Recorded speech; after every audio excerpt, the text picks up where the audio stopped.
E galera, o Real Madrid venceu na estreia da Liga dos Campeões e tem uma coisa que a imprensa não para de falar, é da estreia do Endrick, o jogador de 18 anos que marcou seu primeiro gol na estreia da Liga dos Campeões, né? O jogador estreando e já marcando o seu primeiro gol, né? Mostrando muita personalidade o Endrick, né? O Endrick que fez uma jogada, né? Que ele poderia ter duas opções para tocar e mesmo assim ele chutou e garantiu o gol do Real Madrid, né? Dá para perceber que é um jogador que não pipoca, né? O Endrick, ele tem essa personalidade, ele quer jogar, ele vai para cima, né? E com isso daí, ele só vai ganhando espaço no time do Real Madrid. Vamos estar acompanhando aqui a imprensa falando tudo sobre a vitória do Real Madrid. By 3-1, but take a look at Stuttgart's stat there. They more than went toe-to-toe with the defending champions. So more on this from Madrid. Alex Kirkland joins us. Alex, epitomises Real Madrid's season. 3-1, you may think, oh, comfortable win. It was far from that for Carlo Ancelotti's side. Yeah, and not just their season. I mean, this is Real Madrid in the Champions League, isn't it? They find a way, they get it done, they'll concede chances, Thibaut Courtois gets them out of trouble. They end up winning because they've got so much quality, so much individual quality, even if the overall team isn't quite functioning. And it still isn't quite, I think, at this early stage of the season. They find a way. And yeah, I was really impressed by Stuttgart. What an exciting young team. I hadn't seen any of them really before. I thought they were great. But like I say, Real Madrid have got that quality that when it counts, they can get it done. And we saw that in moments. They weren't battered in the first half, but they were definitely, up against it, conceding chances. Stuttgart hit the bar.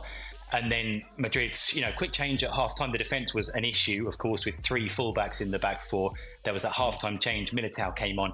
And straight from kickoff, literally straight from kickoff. What was it? It was 22 seconds, 17 touches from Real Madrid players. The ball was in the net. Mbappe with the finish. It wasn't plain sailing from there, of course, because Stuttgart equalised, and then it was Rudiger and Endrick right at the end as well. So a good night overall from Real Madrid in terms of the final score. Listening to Ancelotti talk after the game, he was saying, "Yeah, look, there are no easy games. I've managed God knows how many games in the Champions League. It's never easy, but we got the win, and that's the important thing." We'll talk about Bayern Munich later, by the way. On that, you look at the team, though, Steve. I know at the back, obviously, there's fullbacks there, whatever. But of course, you saw them against La Real this weekend. Tchouameni's back, Bellingham's back. There's so much quality on that pitch, but we don't see it really in play so far. I'm going to have to go back to your mate. I guess we really don't. Oh. I guess we really underestimated the difference that Toni Kroos makes. Right. Oh, I thought it was Mbappe. No. And it's the subtleties of coming out from defence, picking up the right pass, being in the right place to connect everything together and making it look so simple. Because right now, in the middle of the park, everything looks hard work. Real Madrid are not smooth whatsoever. Yes, they scored that first goal with some good passing, but that's one example in what? How many games this season? 5. Yep. They just haven't been able to knit it all together. And right now, the only reason I can come up with is that a guy called Toni Kroos isn't there. So somebody's going to have to pick up the baton and start connecting things, because they can't keep doing this all season. They're not going to win games like this just by managing to get over the line. They're just not. I think from day one, this is just a continuation of what we've seen, albeit with some problematic changes at the back. But the one word I would look at to use to describe Real Madrid this year is disjointed. They've got this disjointed look about them where they're trying to. You have one of the best managers that's ever managed in the game, and he's trying to figure it out. They're trying to figure it out. The players are trying to figure it out. He is, and he hasn't got there. And I dare say it, if he had everybody fit, everybody to pick from, manager's dream, he would clearly be able to put a really strong side on the field with all these superstars.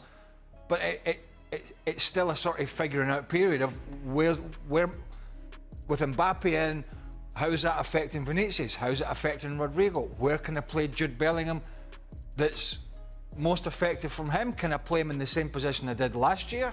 Or do I have to move him to the left of a 3? And all these sort of scenarios that's affecting the balance of the side. has just continued. Now, they've managed to scrape enough results to start the season without it being a disaster. Obviously, Barca domestically have started much better and have played much better, but they are hanging in there. But you just feel that we keep saying it's only a matter of time, but is it? Are they going to go through the whole season where it's kind of like this? I feel they won't, but it's taken some figuring out, and it's not just the front line now. It's also the middle of the park, as Stevie mentioned. So that's two areas that are a problem. On paper, you know, they've got strength in the middle of the park. Camavinga, Valverde, Tchouaméni. But at the end of the day, those three in particular are yes, they're playing for Real Madrid, and yes, they won a Champions League. But actually, in terms of knowing where to start the way that Cruz did, the experience isn't quite there yet. And I don't care how good Ancelotti is as a coach, it's down to the players on the field. Somebody is going to have to figure it out and work it out, because Ancelotti can do a lot of things, but he can't figure it out for the players on the field. Right. At least one of them is going to have to figure it out. It's okay being able to run around and okay making long passes, but you know the little subtleties that Cruz did, being in the right place, which is the most important thing. Being in the right place at the right time and playing the right pass at the right time as well. They haven't quite managed to be able to do that. And Alex, you've got games now coming thick and fast up until the next international break. Yeah, and the other big issue I think is look at the Mbappe goal tonight. That's kind of the blueprint kind of goal that this Real Madrid team should be scoring, is built to score, right? Which is using the pace of the forwards, getting the ball forward quickly in behind Rodrigo, Mbappe finishing it off. The problem is, how many times are this Real Madrid team going to come up against that kind of scenario? Because in La Liga, certainly, they don't come up against teams that play a high line like Stuttgart did. Stuttgart left all that space in behind because they're pressing high. You know, 99% of teams don't do that against Real Madrid because they know that's where the threat is. So that's the kind of goal this team is capable of scoring, but they're not going to face many scenarios where they get the chance to score that kind of goal. That's the other big issue. That's where they can be dangerous, but will they be able to get themselves into positions to do that? I think that's the big question. Sure. Galera, se os jogadores do Real Madrid não abrir o olho, o Endrick ele pode brigar por uma vaga de titular. Se ele continuar assim, todos os jogos entrar pouco tempo e conseguir marcar gol, conseguir ser bem efetivo como ele tem sido nos jogos que ele tem entrado, isso daí significa que ele está pedindo passagem futuramente, né? Agora, eu acredito, obviamente, que ele não vai ganhar vaga de titular, mas eu acredito que ele vai ser um jogador que vai ser muito utilizado nessa temporada pelo Real Madrid. É inevitável, não tem como você não colocar um garoto que entra e simplesmente não se esconde do jogo, não se omite, vai para dentro, tenta fazer o gol, e eu acredito que o Endrick possa ser peça fundamental para esse time do Real Madrid nessa temporada, né? Porque quando não estiver funcionando com o Mbappé, no caso aí do Vini Júnior, Rodrigo, obviamente que é uma grande opção tirar um jogador e colocar o Endrick.